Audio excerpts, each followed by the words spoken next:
Bueno, vamos a ver entonces. Empecé la grabación. Empecé la grabación de lo que estamos hablando. Entonces, terminado. Yo subo esto como a un YouTube y lo coloco aquí abajito o por aquí en un ladito. Entonces coloco aquí en esta partecita de aquí. En esta partecita de aquí que no estoy compartiendo. Compartir. Listo. Ahora sí. Entonces, terminado, yo coloco aquí en esta partecita de aquí el video, de tal manera de que ustedes puedan hacer uso de eso. Entonces, volviendo a la parte o recapitulando lo que habíamos hablado acá, generalizar entonces es hacer inferencia estadística y se puede hacer a través de una estimación puntual o a través de una prueba de hipótesis. Bien, entonces cuando hablamos de pruebas de hipótesis, cuando hablamos, perdón, de intervalos de confianza, estamos hablando de unos intervalos que llamamos intervalos paramétricos. Y los paramétricos se utilizan porque dependen de esta distribución, la distribución normal. Digamos que la distribución normal decíamos que es como la mamá, o digamos más bien la abuela. Y la abuela permitió que naciera la Z, y la Z permitió que naciera la T de student, y la Z y la T de student se emparentaron y dio como hija la chi cuadrado, y la F de Fisher es la hija de dos chi cuadrados. O sea que todo está recostado en la normal. Por eso una prueba de normalidad es fundamental. Es fundamental y es la que nos permitiría decidir si la estadística que vamos a utilizar es la paramétrica o la no paramétrica. Bien, pero también hablamos en un momento del teorema central del límite. El teorema central del límite es aquel que nos permite utilizar la distribución normal sin que nuestro origen sea normal, pero lo hacemos porque X barra, la media, se comporta normal cuando el tamaño de muestra es grande. Entonces ahí tenemos una dificultad, que es poder garantizar normalidad, ¿no? Poder garantizar que a ver, esto aquí, cancelemos esto. Poder garantizar que una variable tiene distribución normal. Entonces hay dificultades en eso. Entonces, para ilustrarlo, lo de los intervalos de confianza, lo que hice fue, pues ante la dificultad que hay de conseguir información, entonces generé una muestra simulada. Me perdonan si de pronto esos valores, sobre todo del examen, se pueden exceder. ¿Sí? Se pueden exceder de algunos valores. Entonces, esta muestra simulada contiene 100 personas de sexo femenino o masculino, con una edad en años, un peso y un resultado de un examen de alcoholemia. Entonces, esos son los resultados. Y primero, entonces, una estimación de un intervalo de confianza para una media. Entonces, ese resultado en R, todo lo que estamos haciendo en R, se puede encontrar con esta línea, digamos. A veces de pronto estamos habituados a utilizar el Excel por comodidad, ¿cierto? Pero cuando se trata de repetir cosas, entonces es mucho más práctico una línea donde yo tengo mi chancuquito y lo único que le voy a cambiar es la variable. ¿Sí? No tengo que ir a buscar a un menú, abrir otro menú, colocar unas instrucciones, bueno, todo lo que se demora el proceso de manejar una hoja electrónica. Repito, para algunos puede ser muy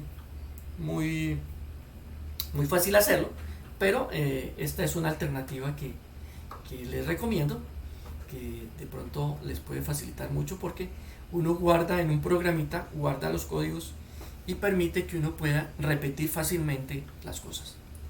Bien, entonces hecho esto, el resultado son dos números. Esos dos números me indican que con una confianza del 95%, el peso, el promedio, no es el peso, el promedio de las personas está entre 72 y 78 kilogramos. Bueno, de las personas que conforman esa población, ¿sí? Porque es un grupo extraído puede ser de una empresa, de unos trabajadores, ¿sí? De unos empleados, y entonces eso dio como una idea del peso. Y uno dice, bueno, ¿y eso para qué me puede servir, no? ¿Para qué me puede servir eso? Pues imagínense que las sillas donde están ustedes, esas sillas deben de cumplir unas condiciones ergonómicas, ¿no?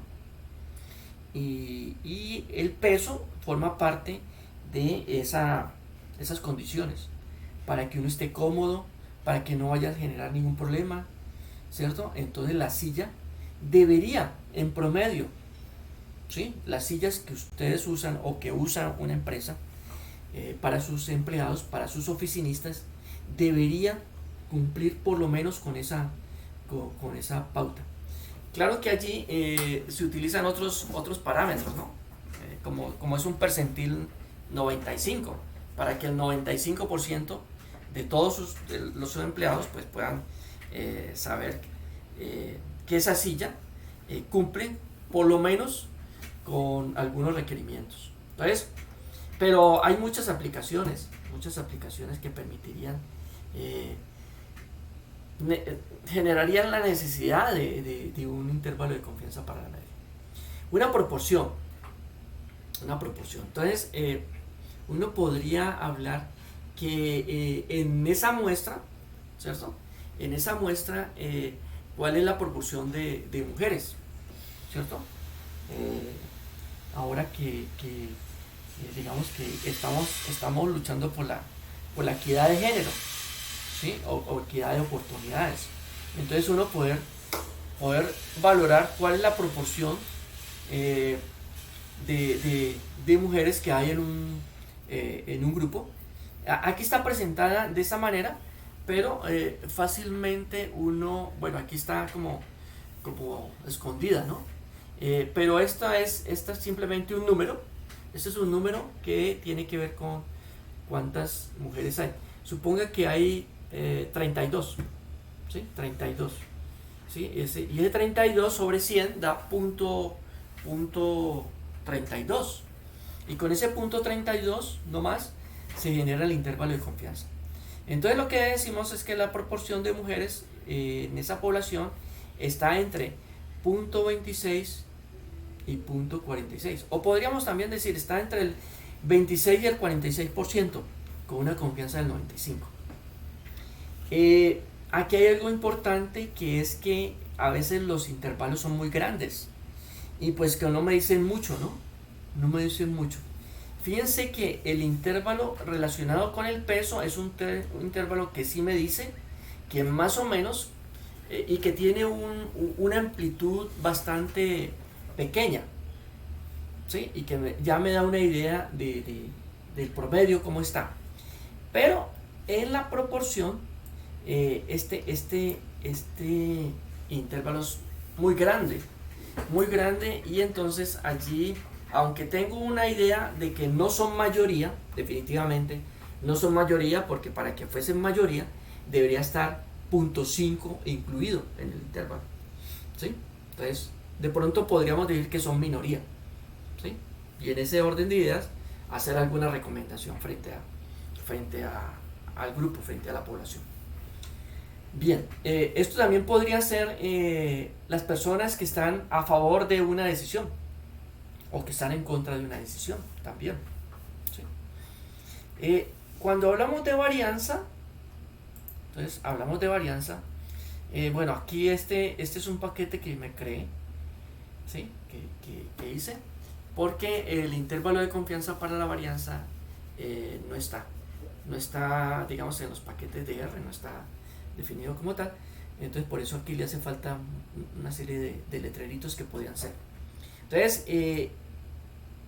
la varianza también es importante, estimar intervalos de confianza para la varianza, sobre todo cuando uno está tratando de controlar,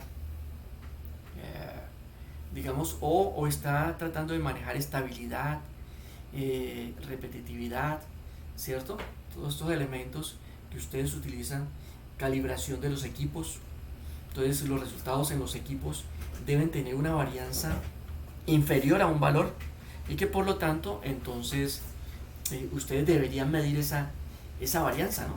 Esa varianza que origina un equipo, por ejemplo, tomando muestras repetidas de una misma solución, y esa solución puede ser una solución avalada, una solución que ya se sepa su contenido previamente y que permita, a partir de los resultados sostenidos, saber qué tan buenos son los resultados de ese equipo como tal, ¿sí? Entonces la varianza es importante. A veces nos preguntamos por la desviación estándar, porque a veces es más conocida la desviación estándar que la varianza. Entonces, para sacar un intervalo de confianza para la desviación, primero hacemos un intervalo para la varianza y a esos dos números le sacamos raíz cuadrada. Y eso es lo que se presenta allí, ¿sí? Entonces, ustedes ven aquí, entonces este es el intervalo inicial y esta es la raíz cuadrada. Bien, hablemos ahora de dos poblaciones, dos grupos. Entonces, cuando tenemos dos grupos, uno podría estar interesado en mirar cómo salieron los resultados del examen, pero comparando hombres y mujeres, ¿cierto? Hombres y mujeres. Si hay una tendencia o hay una inclinación, había un, digamos, desajuste con relación a uno de los dos sexos. Entonces uno podría comparar el resultado porque sabemos que desde la parte fisiológica pues somos diferentes. Entonces el alcohol, me imagino que se ¿cómo llamarlo?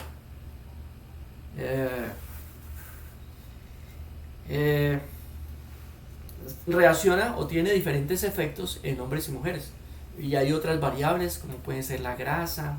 Bueno, hay una serie de variables que pueden intervenir allí que podríamos considerar y que podríamos estar interesados en comparar, ¿cierto? Entonces en este caso utilizamos el t.test, ¿sí?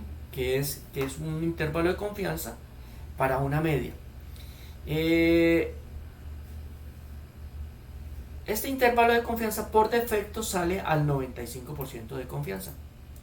Aquí hay algo importante que resaltar, y es que el intervalo tiene su límite inferior negativo y su límite superior positivo. Eso hace que digamos, el cero esté contenido allí, ¿sí? Y eso es evidencia, como el cero está contenido, posiblemente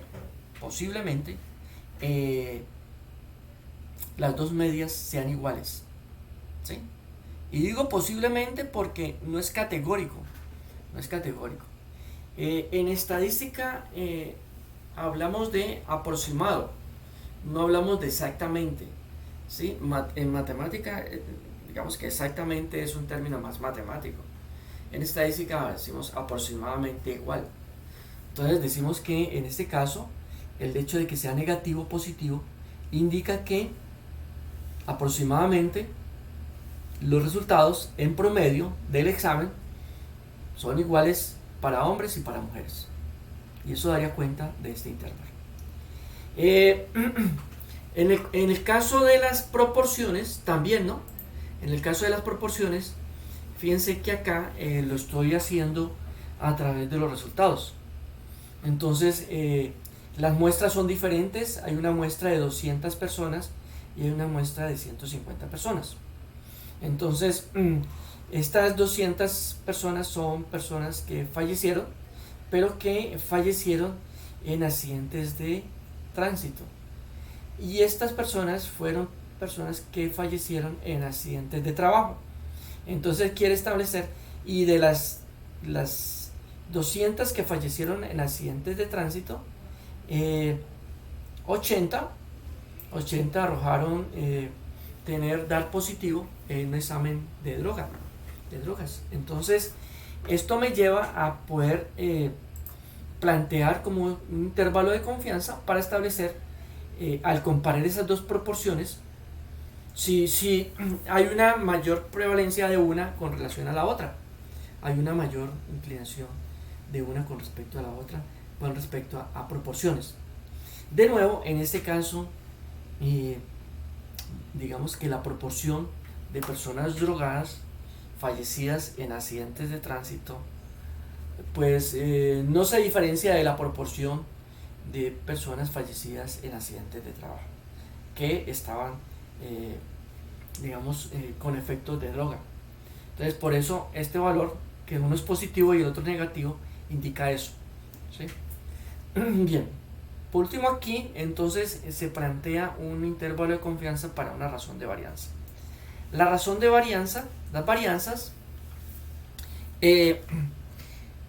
comparar varianzas es el fundamento de lo que más adelante vamos a ver como análisis de varianza, que básicamente son dos varianzas. Cuando hacemos un modelo de regresión, comparamos varianzas. Cuando hacemos un diseño experimental, comparamos varianzas. Entonces aquí se trata de comparar dos varianzas de dos grupos, y al comparar las dos varianzas, el intervalo da, bueno, los intervalos de las varianzas siempre son positivos, porque aquí lo que estamos haciendo al compararlo es dividiendo, no restando. Como las varianzas son siempre positivas, entonces la división de dos números positivos da positivo. Pero si el número de arriba, o sea, la varianza del numerador y la varianza que está en el denominador son iguales, eso daría 1, ¿sí? Porque es la división de dos números iguales da 1. Por eso entonces este intervalo lo contrastamos contra 1. Si el intervalo contiene el 1, decimos que suponemos que las varianzas son iguales, ¿sí? O es posible que las varianzas sean iguales. Cuando no contienen el 1 y son más grandes que 1, decimos que la varianza de la parte superior del numerador es mayor que la varianza del grupo ubicado en el denominador, ¿sí? Y al contrario, si no contiene el 1 pero son menores que 1, el intervalo es menor que 1, entonces decimos lo contrario, que la varianza 1, o sea la del numerador, es más pequeña que la varianza del denominador. Bueno, aquí hay un resumen sobre tamaño de muestra que de pronto, y hay algún código que ayuda a cómo se hace leer. Bien, entonces, intervalos no paramétricos. Es posible que uno se encuentre con muy pocos datos. Cuando uno tiene muy pocos datos y no puede recurrir a una normalidad, no puede validar normalidad, ¿sí? Porque tiene estos 7 datos, ¿sí? Estos 7 datos son un problema que se planteó para estimar un intervalo, y solamente se tenían estos 7 datos, ¿cierto? Entonces, como nomás se tienen esos 7 datos y no se puede verificar normalidad, entonces se recurre a un método que se llama Bootstrap. El método Bootstrap lo que hace es tomar muestras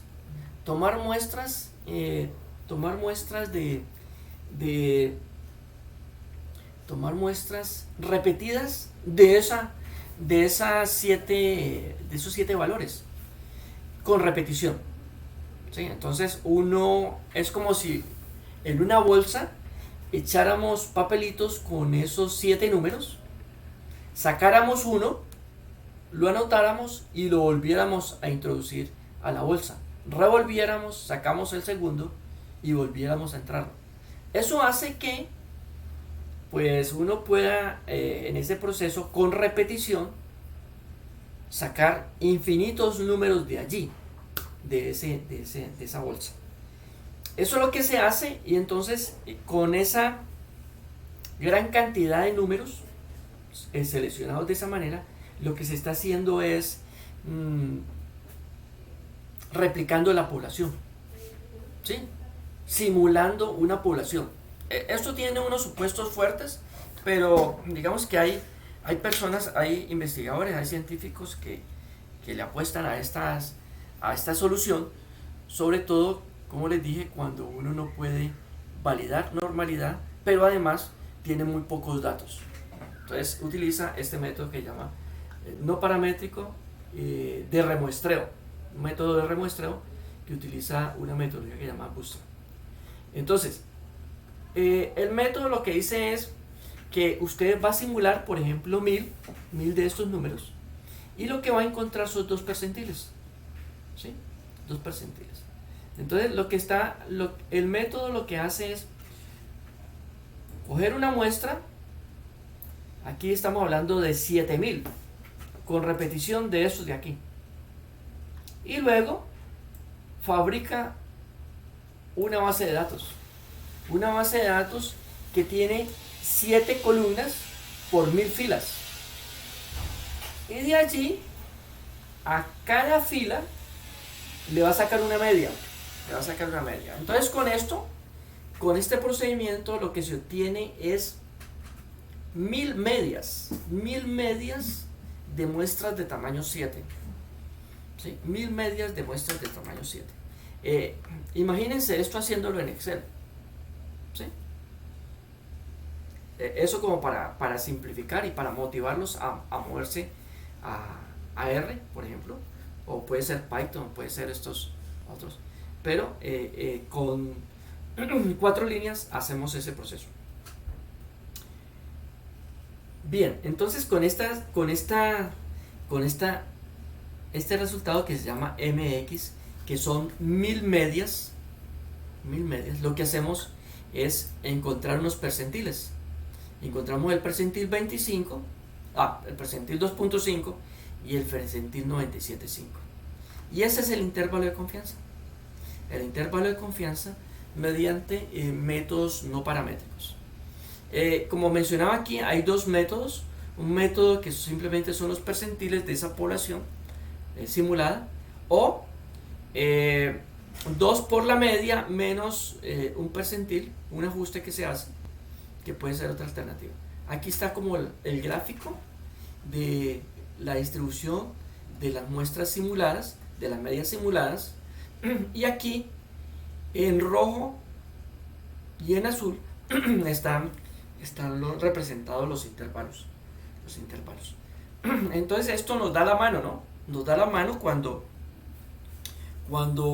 tengamos pocos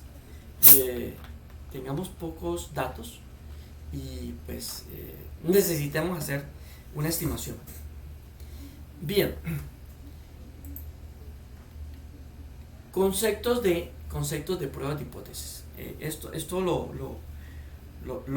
revisamos la sesión pasada, pero lo quiero reiterar hoy, que es muy importante esos conceptos, porque las pruebas de hipótesis son, digamos, casi que el centro de la inferencia estadística. Es decir, todas las investigaciones, la regresión, el análisis de varianza, en todos los artículos hablamos de pruebas de hipótesis. De pronto no lo hacemos explícitos, pero es fundamental esta metodología.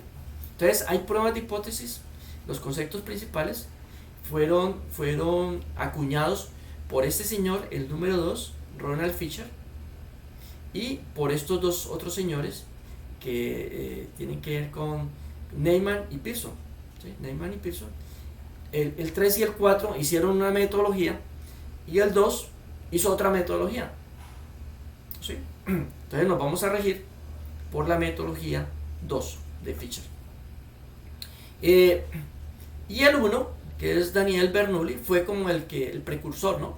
El que se le da como el crédito de haber sido como el primero en plantear este concepto. ¿Sí? Esa es como la... Bien. Lo otro es que esta imagencita podría representar una prueba de hipótesis. Una prueba de hipótesis.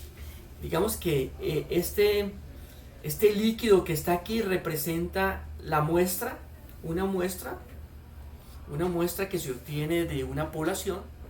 Este receptor es como una regla de decisión que si sale algo, no sé, si sale un color determinado, pues se toma una decisión.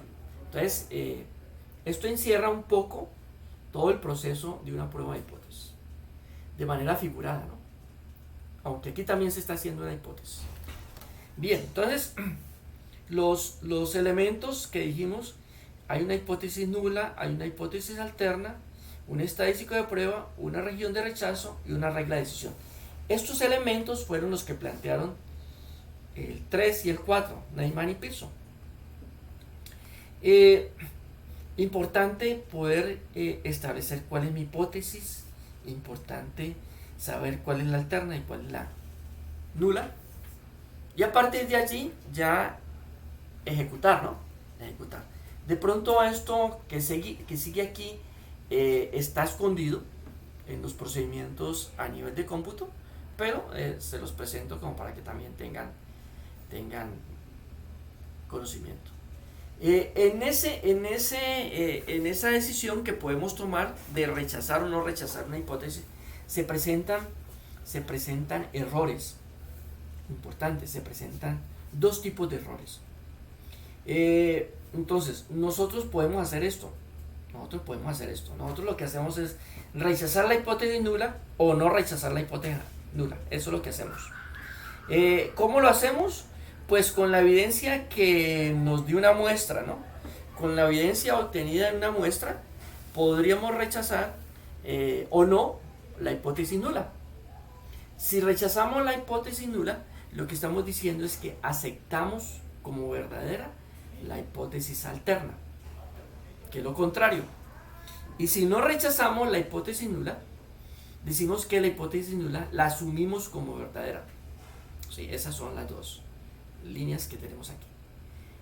El estado natural, el estado de la naturaleza, que no la conocemos, que no conocemos cuál es el estado de la naturaleza y que por eso estamos haciendo una prueba de hipótesis.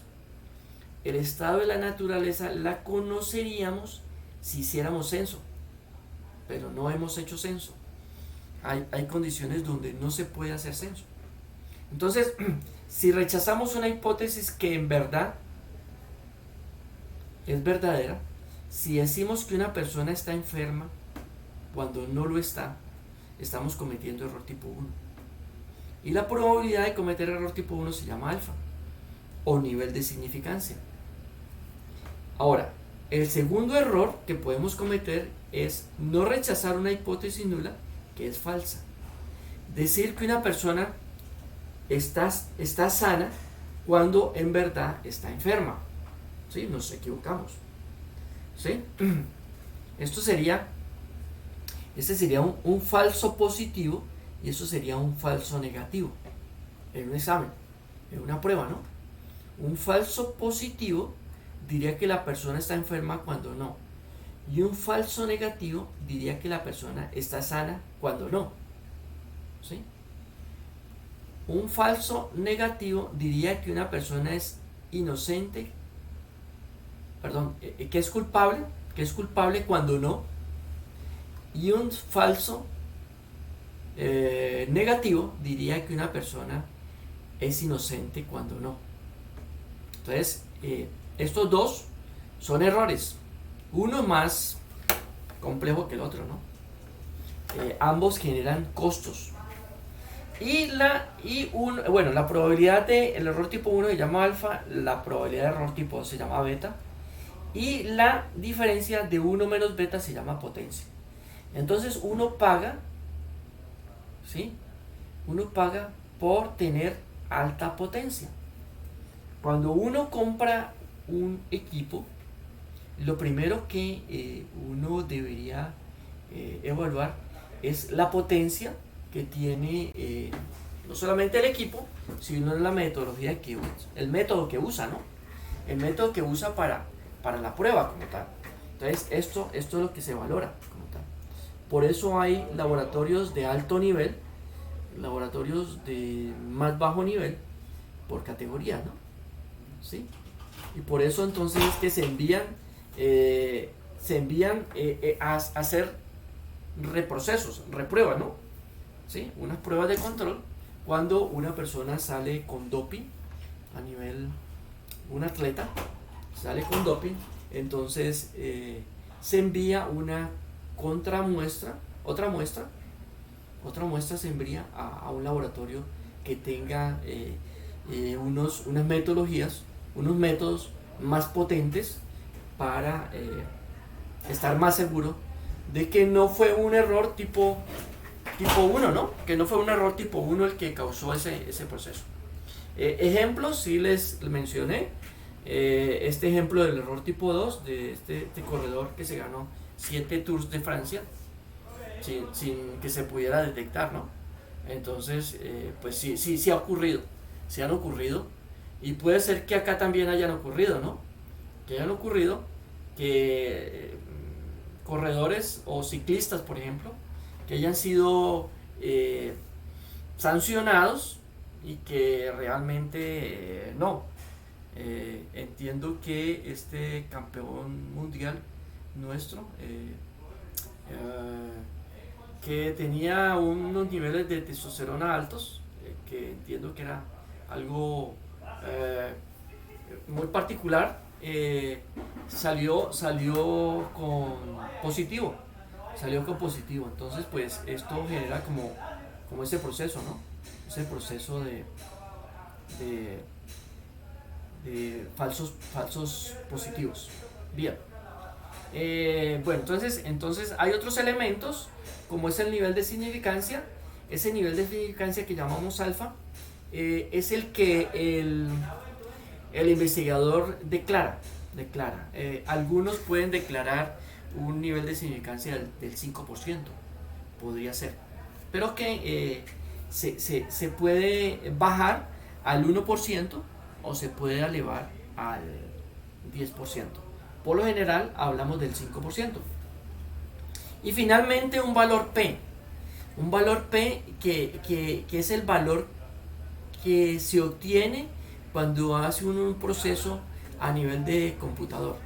Cuando se procesa el computador, el software da un valor P.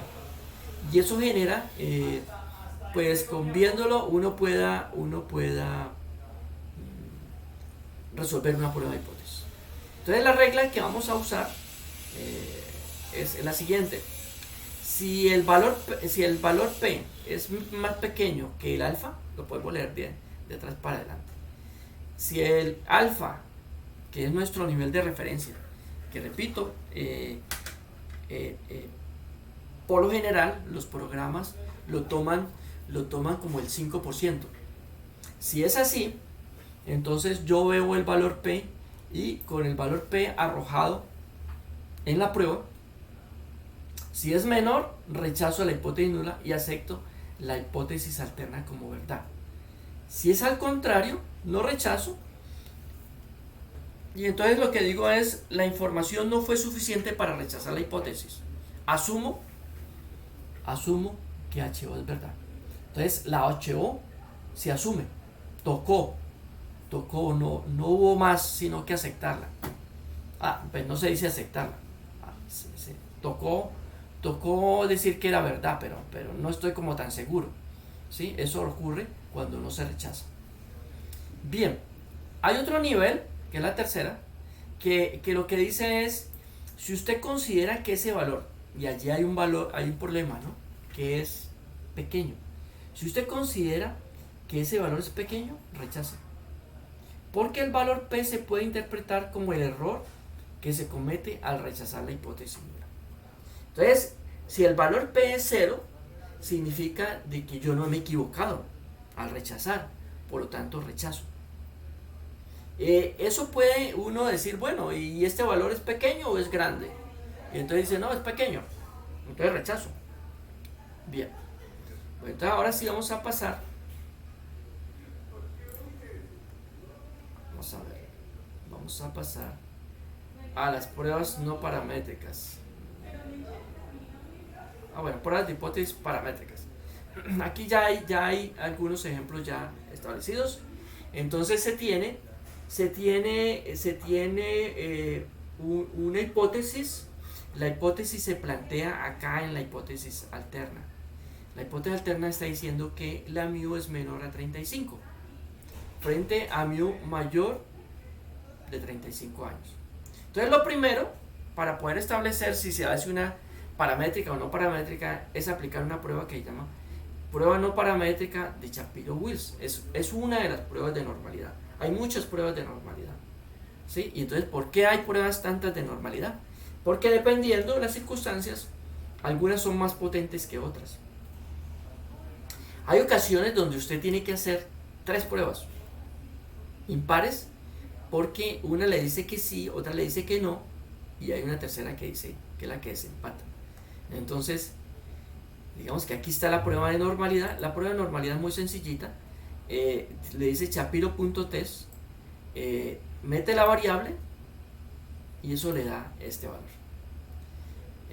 ¿Cuál es la hipótesis aquí? La hipótesis nula es que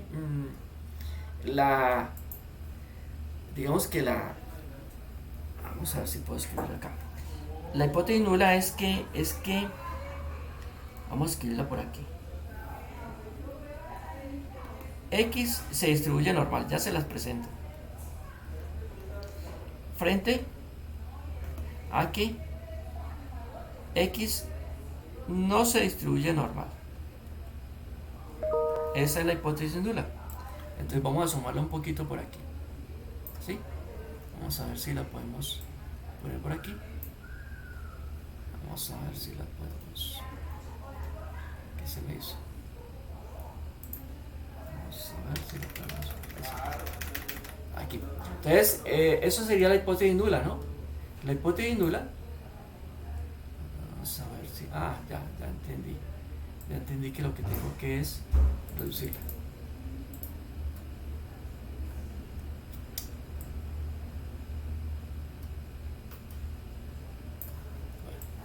Vamos a centrarla para poderla usar.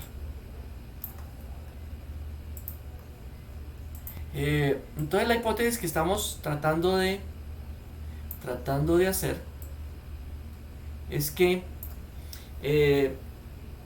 la variable tiene distribución normal frente a que la variable no tiene distribución normal. Entonces como este valor es mayor que el alfa, es mayor que 0.05, no rechazamos la hipótesis nula, asumimos que la variable tiene distribución normal. Entonces, no es que la variable tenga distribución normal, no es que estemos convencidos de que la variable tiene distribución normal. Lo que pasó fue que no hubo evidencia en la muestra que permitiera afirmar que la distribución de esa variable no es normal. Por lo tanto, asumimos que la distribución es normal. Entonces, por eso cuando se habla de supuesto de normalidad, entonces hablamos de asumir que la distribución es normal. Bien, como la distribución es normal, entonces podemos aplicar una prueba de hipótesis paramétrica, que es la prueba de hipótesis T. Entonces aquí, de nuevo, lo que vamos a confrontar, vamos a ver si nos permite, sí, nos permite esta hipótesis. Entonces, de nuevo, como esta variable, como este valor P es más grande que alfa, lo que se dice es que no se rechaza. No se rechaza la hipótesis nula.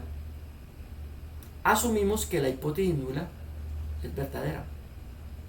¿Sí? O sea, no hay suficiente evidencia para afirmar que mu es menor a 35. Asumimos que mu es mayor o igual a 35. ¿Sí?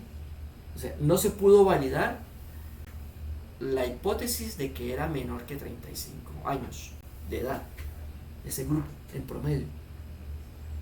¿Sí? Bien,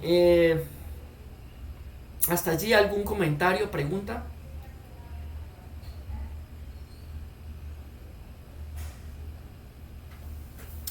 Bueno, entonces,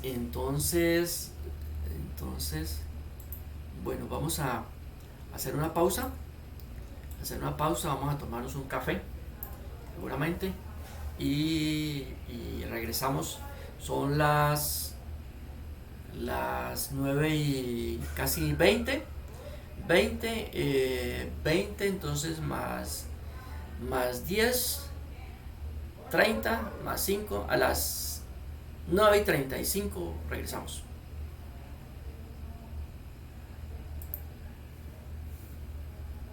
¿De acuerdo? De acuerdo.